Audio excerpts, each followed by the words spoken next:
Karnaugh की प्रमेय most important phenomena है, कार्नो थ्योरम। इस प्रमेय के अनुसार, इस प्रमेय के दो कथन दे रखे हैं। ये कह रहा है दो समान तापों के बीच कार्यशील इंजन, दो समान तापों के यानी सिंक और सोर्स के बीच में दो समान तापों के बीच कार्यशील इंजन इन्हीं दो तापों के बीच कार्य करने वाले उत्क्रमणीय इंजन से अधिक दक्ष नहीं हो सकता। एक इंजन है आपका उत्क्रमणीय। उत्क्रमणीय शब्द मैंने आपको समझा रखा है कि कोई चीज किसी अवस्था से दूसरी अवस्था में पहुंची और उसने जो रिलीज करा, अगर वापस आते समय उन्हीं को एब्जॉर्ब कर ले तो ऐसा क्या होता है? उत्क्रमणीय। आदर्श इंजन उत्क्रमणीय होते हैं, ठीक है जी। तो एक इंजन तो कैसा? उत्क्रमणीय। एक अन उत्क्रमणीय है, इरिवर्सिबल, एक रिवर्सिबल है। तो दोनों दो इंजन लगे हुए हैं और दोनों टेम्परेचर T1 और T2 के बीच लगे हुए हैं। तो ये कह रहा है कि दो समान तापों, मतलब इनके लिए ये जो ताप है ये समान रहेंगे। इसके लिए भी इधर T1 रहेगा और इसके लिए भी T1 रहेगा, इसके लिए भी इधर T2 रहेगा और इसके लिए भी इधर T2 रहेगा। दो समान तापों के बीच कार्यशील इंजन इन्हीं दो तापों के बीच कार्य करने वाले उत्क्रमणीय इंजन से अधिक दक्ष नहीं हो सकता। मतलब ये वाला उत्क्रमणीय है और ये अनुत्क्रमणीय है, तो ये ज्यादा दक्ष नहीं हो सकता इससे। एक तो ये हो गया स्टेटमेंट, दोनों के लिए ताप समान प्रोवाइड करवा रहे हो आप, ऊपर T1 और नीचे T2 है। दूसरा, तापों की समान सीमाओं के बीच कार्य करने वाले सभी उत्क्रमणीय इंजनों की दक्षताएं समान होती हैं। कार्यकारी पदार्थ चाहे कुछ भी हो, कोई भी गैस आप यूज कर रहे हो, उत्क्रमणीय इंजन लगे हुए हैं, दो समान तापों के बीच उनकी जो दक्षताएं हैं ऑलवेज क्या आएंगी? सेम आएंगी। ठीक है। तो पहला कथन तो ये है कि दो समान तापों के बीच कार्य करने वाले इंजनों में जो उत्क्रमणीय है उससे ज्यादा किसी की दक्षता नहीं हो सकती। पहला तो ये है। और अगर दो समान तापों के बीच उत्क्रमणीय इंजन लगाए जाएं, भले ही उनमें कार्यकारी पदार्थ कुछ भी हो, उनकी दक्षताएं क्या रहेंगी? समान रहेंगी। क्लियर होगी बात? तो चित्र में दिखाई दे रहा होगा। पहले तो ऊपर वाले को प्रूफ करते हैं, पहले ऊपर वाला ही प्रूफ होगा और थोड़ा आराम से प्रूफ करेंगे। ये इंजन रिवर्सिबल है, उत्क्रमणीय है, और ये वाला अन उत्क्रमणीय है। इसके लिए सोर्स का टेम्परेचर T1 और इसके लिए भी T1, इसके लिए सिंक का टेम्परेचर T2, इसके लिए भी T2। कोई दिक्कत तो नहीं? यह सोर्स से Q1 उष्मा लेता है और सिंक को कितनी देता है? Q2। यह सोर्स से Q1 डैश उष्मा लेता है और सोर्स को कितनी देता है? Q2 डैश, वो सिंक को, सॉरी। क्लियर? तो सत्यापन करते हैं पहले फर्स्ट पार्ट का, कि सबसे पहले हम प्रमेय के प्रथम भाग को सिद्ध करते हैं। माना दो इंजन R व I, R है आपका उत्क्रमणीय और I है आपका अन उत्क्रमणीय, T1 व T2 पर कार्यरत हैं, जहां T1 ज्यादा है किससे? T2 से, यानी सोर्स का टेम्परेचर ज्यादा है सिंक की अपेक्षा। R कैसा है जी? उत्क्रमणीय। और I कैसा है? अनुत्क्रमणीय। माना इंजन I इंजन R के सापेक्ष ज्यादा दक्ष है, कुछ उल्टा मान लो। आपको प्रूफ तो ये करना है कि कौन सा वाला ज्यादा दक्ष आएगा? उत्क्रमणीय वाला। आप उल्टा लेकर चलो कि मान लो कौन सा ज्यादा दक्ष है? अनुत्क्रमणीय वाला। देखते हैं गड़बड़ होती है या नहीं। ठीक है जी। माना इंजन I इंजन R के अपेक्षा ज्यादा दक्ष है, अनुत्क्रमणीय को लेकर चल रहे हो, ज्यादा दक्ष।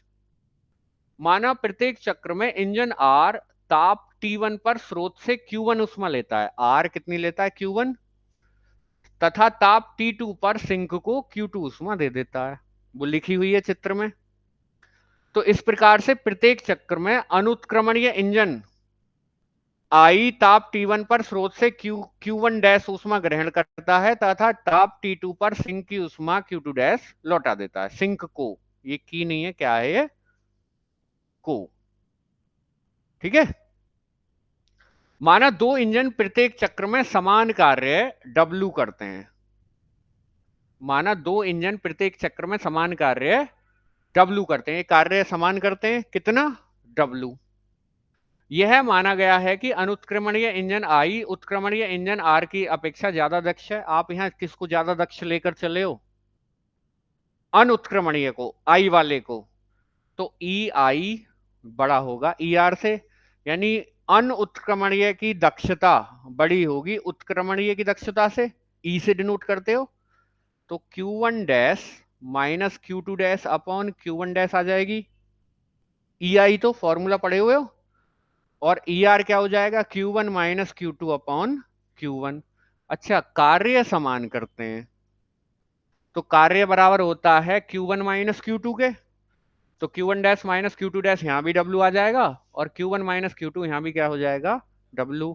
और W से W हो जाएगा कैंसिल, तो यहाँ बनेगा 1 upon Q1 dash is greater than 1 upon Q2 dash. Reciprocal कर लेंगे तो Q1 ही है ये। तो ये हो गया, रेसिप्रोकल कर लो, Q1 is greater than Q1 dash. कोई दिक्कत तो नहीं?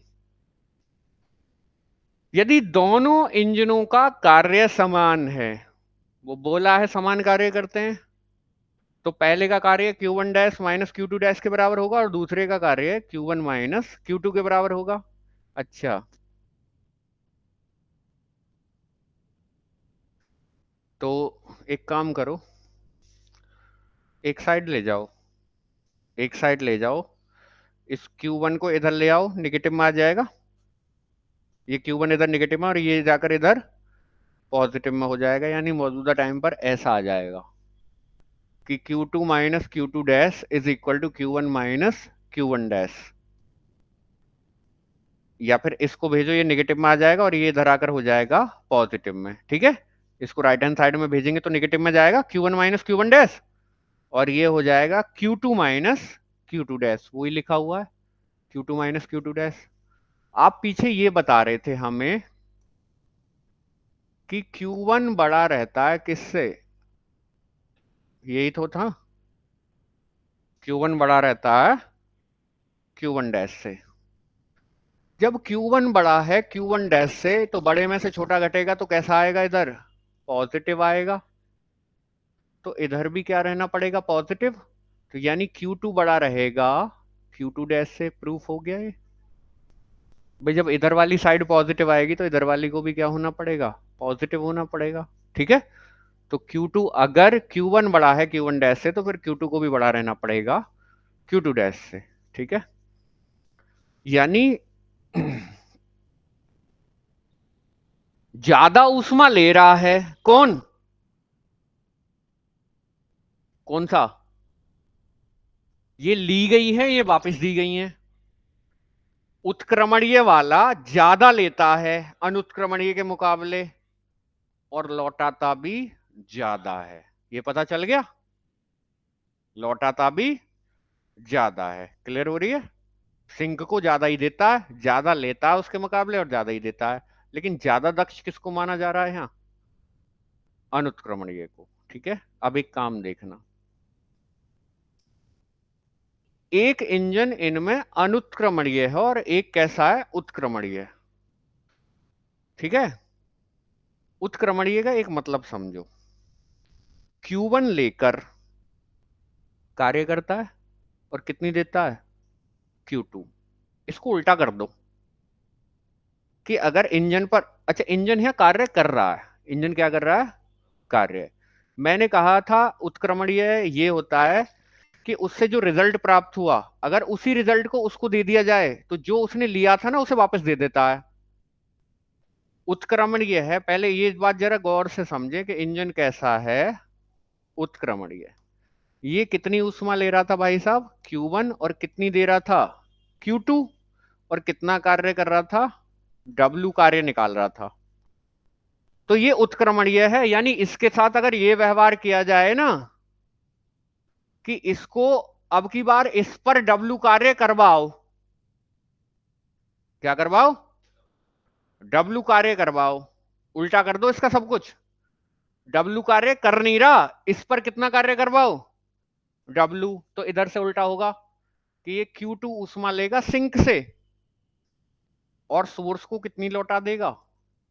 Q1। जरा समझे कि इंजन पर अगर W कार्य करवाते हो, इंजन पर अगर W कार्य करवाते हो तो वो सिंक से कितनी उठा लेगा?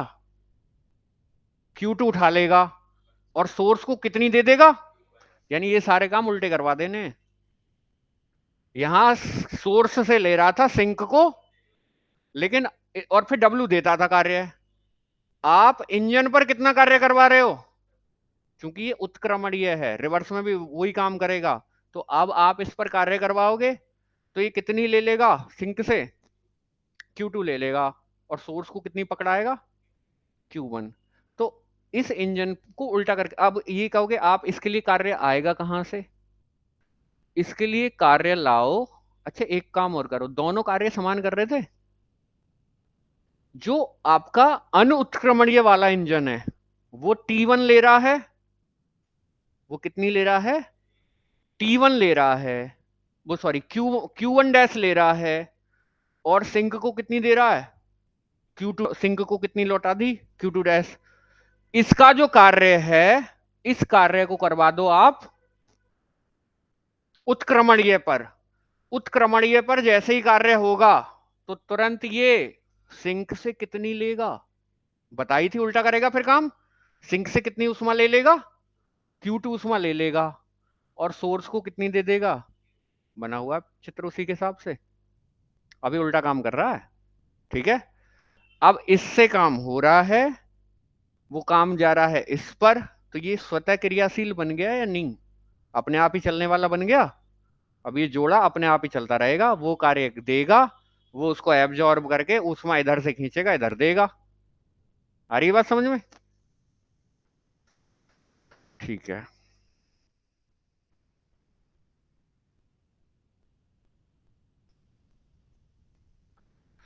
तो अब माना दोनों इंजन आपस में संयोजित करे जाते हैं, यानी ऐसे हिसाब से लगाए जाते हैं कि इसमें इंजन आई आगे की ओर। इंजन आई मतलब जो अनुत्क्रमणीय वाला है, इरिवर्सिबल, वो तो आगे की ओर काम करेगा। और तथा इंजन आर पीछे की ओर, वो उल्टा काम करेगा, जो यहां समझा दिया है हमने। ठीक है।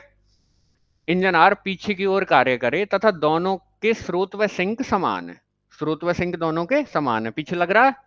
इस प्रकार से ये एक स्वतः चलित मशीन की तरह काम करेगा, अपने आप चलने वाली मशीन की तरह, जिसमें इंजन आई द्वारा कृत कार्य। इंजन आई कितना काम करेगा? W। वो काम जाएगा आर पारे पर।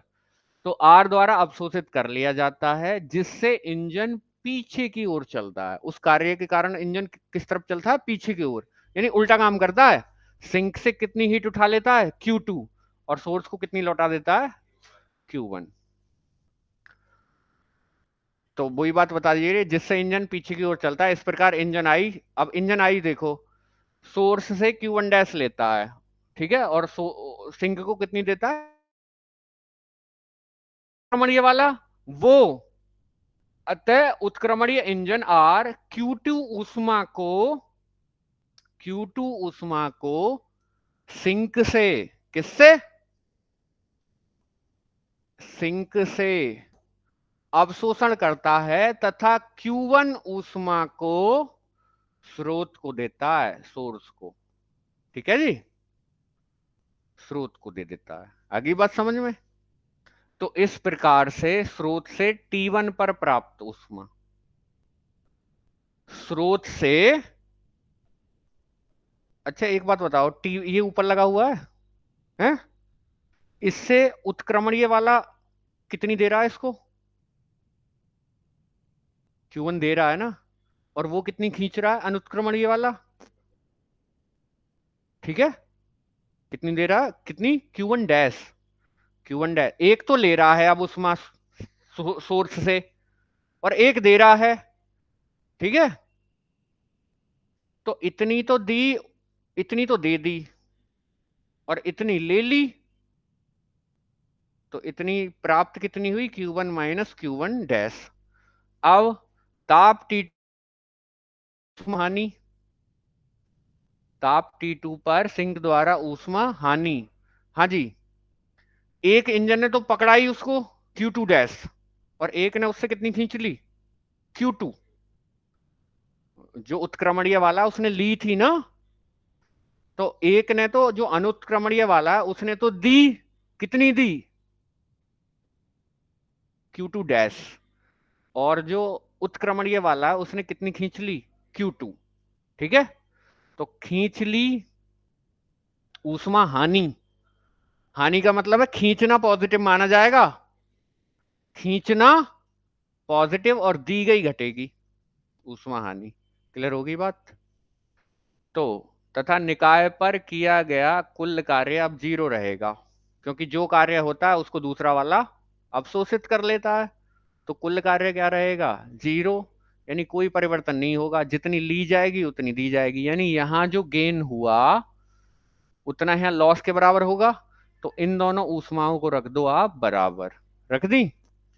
तो ये हो गया Q1 minus Q1 dash is equal to Q2 minus Q2 dash. तो इस प्रकार से इंजन एक स्वतः चलित मशीन की तरह कार्य करेगा। इंजन किसकी तरह काम करेगा, स्वतः चलित, बाहर से तो कोई काम हो ही नहीं रहा, W इज इक्वल टू 0 है। भाई इंजन अपने कार्य को यूज कर रहा है। इंजन किसकी तरह काम कर रहा है, स्वतः चलित मशीन की तरह है। किसकी तरह काम कर रहा है, स्वतः चलित मशीन की तरह काम कर रहा है। और देखना जरा, इस प्रकार से इंजन एक स्वतः चलित मशीन की तरह कार्य करता है, जिसमें ऊष्मा कम ताप वाली वस्तु T2 से उच्च ताप वाली वस्तु T1 पर लगातार प्रवाहित होती रहती है। कौन कर रहा है ये काम, उत्क्रमणीय वाला नहीं कर रहा, कि सिंक से खींच रहा है और किसको दे रहा है, सोर्स को। और अभी 2 मिनट पहले जब ऊष्मा गतिकी का द्वितीय नियम पढ़ा रहे थे, वहां ये कहा था कि कम ताप वाली वस्तु से उच्च ताप वाली वस्तु की तरफ ऊष्मा भेजने के लिए बाह्य स्रोत की आवश्यकता होती है, या तो बिना बाह्य स्रोत के ही जा रहा है, और ऐसा पॉसिबल नहीं है। तो यहां क्या हुआ है, जिसमें ऊष्मा कम ताप वाली वस्तु T2 से उच्च ताप वाली वस्तु T1 पर लगातार प्रवाहित होती रहती है, जो ऊष्मा गतिकी के द्वितीय नियम के विरुद्ध है। आगे गड़बड़। आप कौन से वाले को ज्यादा दक्ष लेकर चले थे, अनुत्क्रमणीय को। अनुत्क्रमणीय को आप ज्यादा दक्ष लेकर चले थे, गड़बड़ मिल गई, यानी ऐसा पॉसिबल नहीं है। तो फिर ज्यादा दक्ष कौन होगा, उत्क्रमणीय वाला ज्यादा दक्ष होगा। तो अतः हमारी धारणा गलत है। धारणा क्या थी आपकी, कि ज्यादा दक्ष कौन है, अनुत्क्रमणीय वाला।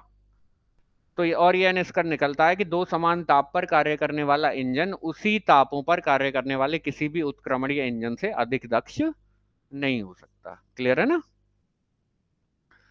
दूसरा दूसरा ये कह रहा था कि समान तापों के बीच उत्क्रमणीय इंजन लगे हुए हैं, कार्यकारी पदार्थ दक्षताएं रहती हैं हमेशा समान। चलो जी, ये कह रहा है समान स्रोत व सिंक पर दो उत्क्रमणीय इंजन R1 व R2 लेते हैं। समान सोर्स और सिंक पर दो इंजन ले लो, कौन कौन, R1 और R2। अब की बार दोनों ही उत्क्रमणीय हैं। दोनों ही कैसे हैं, उत्क्रमणीय। माना इंजन R1, इंजन R2 पीछे की ओर चलता है।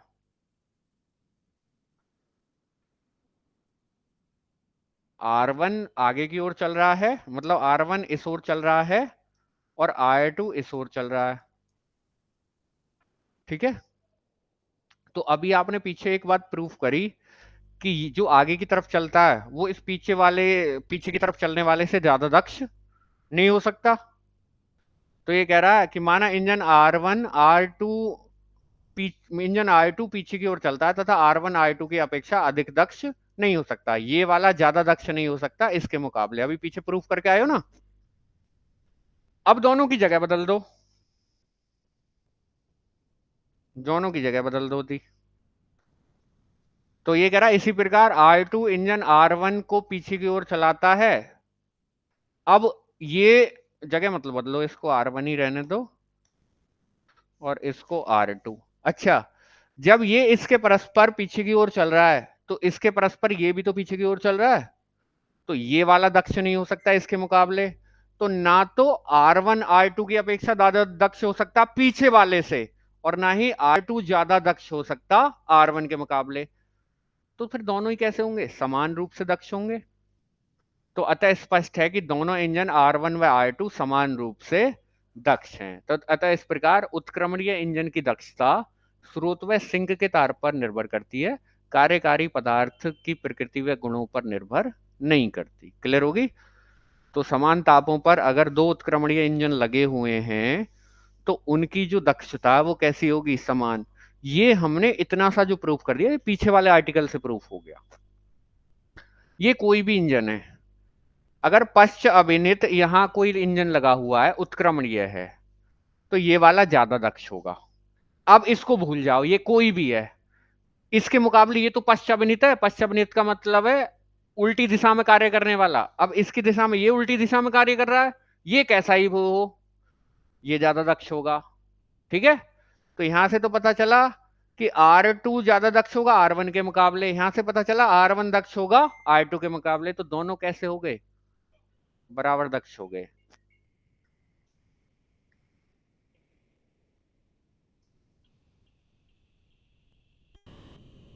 कोई दिक्कत तो नहीं है? ठीक है, तो नेचुरली चलती है गर्म से ठंडी की ओर, लेकिन अगर ठंडी से गर्म की ओर चलाना है तो कुछ ना कुछ बाह्य स्रोत की आपको आवश्यकता पड़ेगी। तो if heat flows from cooled body to hot body then work will have to be done by external agency. किसी बाह्य कारक द्वारा काम। In refrigerator, this work is done by external agency, electricity, by performing work on the working substance. Refrigerator में ये काम कौन करता है? बिजली करती है।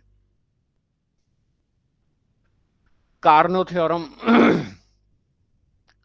कार्नो थ्योरम के दो statement. According to this theorem, no engine can be more efficient than a perfectly reversible engine working between the two same temperature. दो समान टेम्परेचर के बीच में कार्य करने वाले इंजनों में कोई भी इंजन रिवर्सिबल इंजन से ज्यादा एफिशिएंट नहीं हो सकता। यानी सबसे ज्यादा एफिशिएंट कौन सा होगा? रिवर्सिबल। दूसरा, the efficiency of all reversible engines working between the two same temperatures is the same what ever the working substance. ये कह रहा है अगर दो टेम्परेचर के बीच में बहुत सारे या दो दो से ज्यादा क्या लगे हुए हैं? रिवर्सिबल इंजन लगे हुए हैं, तो उनकी जो एफिशिएंसी है वो सेम रहेगी, वर्किंग सब्सटेंस कुछ भी हो। क्लियर? तो हम पहले वाला प्रूफ करते हैं और पहले वाले से दूसरा अपने आप प्रूफ हो जाता है। First of all we will prove first part of this theorem. Suppose there are two engine R and I. R का मतलब है रिवर्सिबल उत्क्रमणीय और आई का मतलब है इरिवर्सिबल अनुत्क्रमणीय। क्लियर है? Working between the temperature T1 and T2, जहां T1 बड़ा है किससे? T2 से। In these two engines R is reversible and I is irreversible. Reversible का मतलब है उत्क्रमणीय और I का मतलब है अनुत्क्रमणीय। Let us consider that engine I is more efficient. हमने ये चीज मान ली कि ज्यादा एफिशिएंट कौन सा है? I ज्यादा एफिशिएंट है। और देखेंगे कुछ गड़बड़ होती है या नहीं। उल्टा लेकर चल रहा हूं, मुझे R को ज्यादा एफिशिएंट दिखाना है, तो मैं उल्टा लेकर चल रहा हूं किसको? I को। देखता हूं गड़बड़ होती है या नहीं, लेकर चल दो। Suppose in each cycle R absorbed the quantity of heat Q1 from the source at a temperature T1 and reject the quantity of heat Q2 to the sink at temperature T2। ये कह रहा है source से Q1 लेता है R और sink को कितनी देता है? Q2 देता है। और ऐसे ही दूसरा वाला जो इरिवर्सिबल है वो Q1 डैश लेता है। कितनी लेता है? सोर्स से। और सिंक को कितनी लौटाता है? Q2 dash. Clear? Suppose the two engine do the same amount of work W और दोनों इंजन समान कार्य करते हैं W। Now it is being assumed here the engine I is more efficient then R। यहां हमने किसको ज्यादा एफिशिएंट माना है? इरिवर्सिबल को, I को। तो I का मतलब, तो EI is greater than ER। तो एफिशिएंसी का फॉर्मूला है Q1 dash minus Q2 dash upon Q1 dash. और इज ग्रेटर देन, क्योंकि इसकी एफिशिएंसी ज्यादा है तो ग्रेटर देन का Q1 minus Q2 upon Q1। दोनों समान वर्क कर रहे हैं तो Q1 dash minus Q2 dash W हो जाएगा और यहां भी W। ठीक है? अब W से W कैंसिल कर दीजिए और रेसिप्रोकल करेंगे तो Q1, ये Q1 डैश करो, Q1 बड़ा हो जाएगा किससे? Q1 डैश से। Since W is same in both the engine, तो आपने पढ़ा हुआ है कि जो वर्क है वो किसके बराबर होता है? Q1 dash minus Q2 dash के लिए, तो इधर W और इधर भी W की वैल्यू Q1 माइनस Q2 पढ़ कर आए हो। अब आप क्या काम करें, इधर वाला जो Q2 डैश है, इधर वाला जो Q1 डैश है उसे राइट हैंड साइड में भेजो, माइनस हो जाएगा, ये Q2 इधर आकर प्लस का। अब आप एक बात देखो, Q1 किससे बड़ा है, तो ये साइड कैसी हो जाएगी? पॉजिटिव। इसको भी क्या आना पड़ेगा? पॉजिटिव आना पड़ेगा, यानी Q2 बड़ा होगा किससे? Q2 डैश से। तो इन्होंने ये बात अगले पेज पर बोल दी कि Q1 अगर बड़ा है Q1 डैश से, तो फिर Q2 भी बड़ा हो जाएगा किससे? Q2 डैश से। अब इन इंजन को संयोजित कर दो, कपल कर दो, कपल्ड, यानी एक से जो कार्य प्राप्त होगा वो दूसरे पर चला जाएगा, और दूसरा वाला रिवर्सिबल है। ठीक है, तो ये बात मैं आपको समझा चुका हूं, एक बार फिर से समझ लेना कि दूसरे वाले का जो रिवर्सिबल है उसका काम क्या है। उसका काम अभी तक ये था कि Q1 ऊष्मा लेता था और कितनी दे देता था? Q2 सिंक को। ठीक है, Q1 हीट लेता था किससे? सोर्स से, और किसको दे देता था? सिंक को। ठीक है, और एक कितना कितना वर्क करके दे देता था? W। लेकिन ये वाला आपका रिवर्सिबल है। ठीक है, यानी अगर इस पर W कार्य किया जाए, W वर्क किया जाए, तो ये उल्टा कर देगा सब कुछ। रिवर्सिबल चीजें यही होती हैं। तो अगर इस पर अब की बार W कार्य करवाओ, लो जी करवाया W कार्य, तो ये क्या काम करेगा? सिंक से Q2 हीट लेगा और सोर्स को कितनी लौटा देगा? क्लियर है? तो consider the two engine are coupled together so that engine I तो सीधा चलेगा, और उसको उल्टा चला सकते हैं। वो जो आर है वो, कि engine I drives R backward, यानी आई उल्टा चलाएगा किसको? आर को। And suppose they use the same source and sink, same source और सेम सिंक यूज करेंगे दोनों। Now combination act as a self acting device, स्वतः क्रियाशील मशीन की तरह काम करेगा, in which engine I supplies external work W and engine R absorb this amount of work। एक तो सीधा चलेगा I वाला, भाई अमन का इलाज करो इसका। एक तो सीधा चलेगा, सीधा चलेगा तो कितना कार्य देगा? कार्य देगा। W कार्य कौन से इंजन पर पहुंचेगा? उल्टा चलने वाले पर।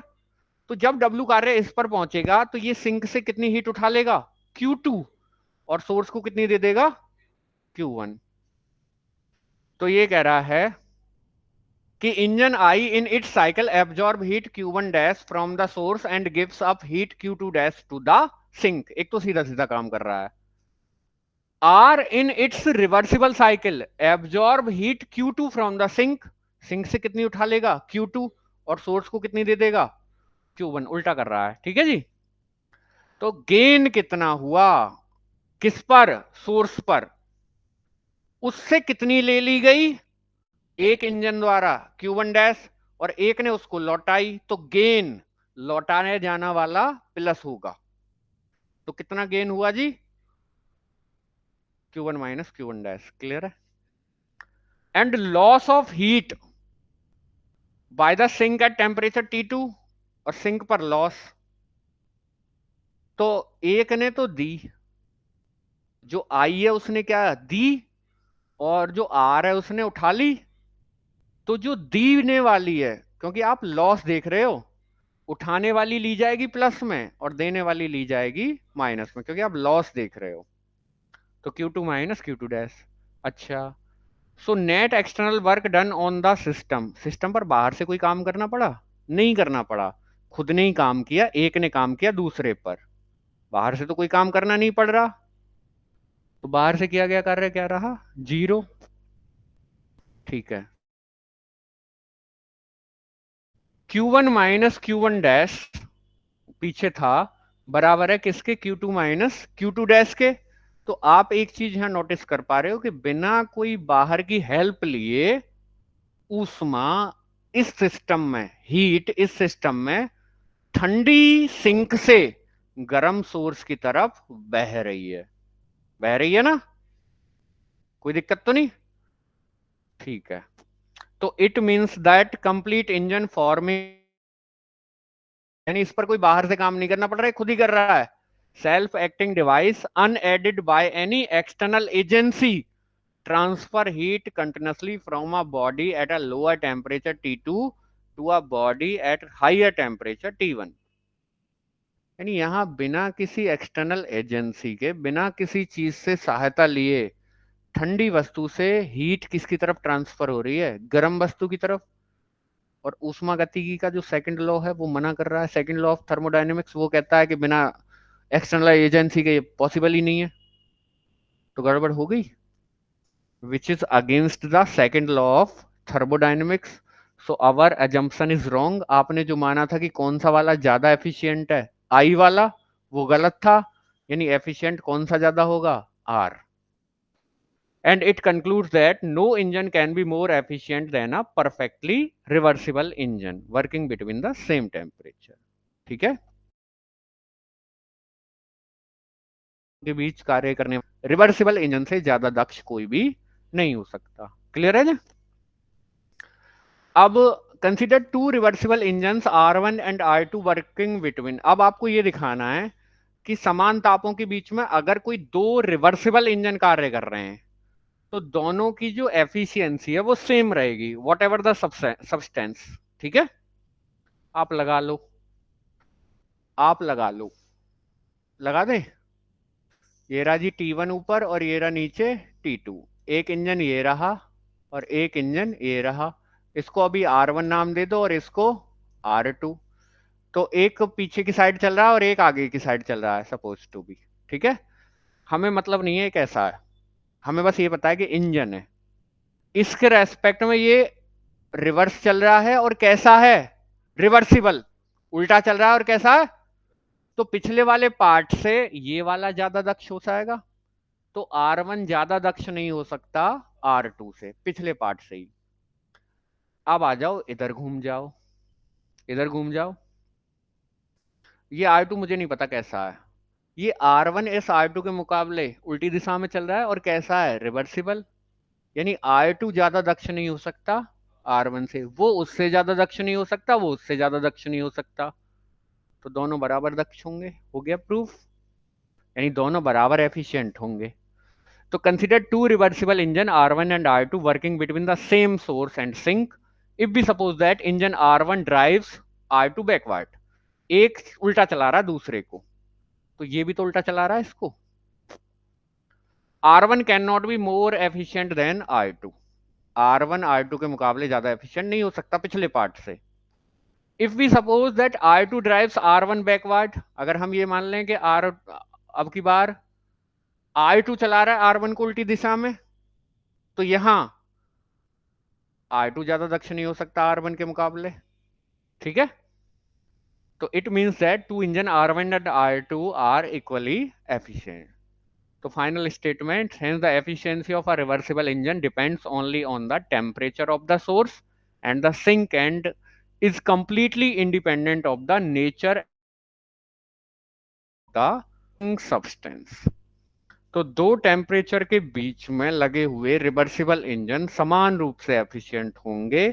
ये बिल्कुल भी डिपेंड नहीं करता वर्किंग सब्सटेंस के ऊपर कि क्या उसका नेचर है और क्या उसके गुण है, प्रॉपर्टीज है। हो गई कारणों प्रमेय प्रूफ? कोई दिक्कत?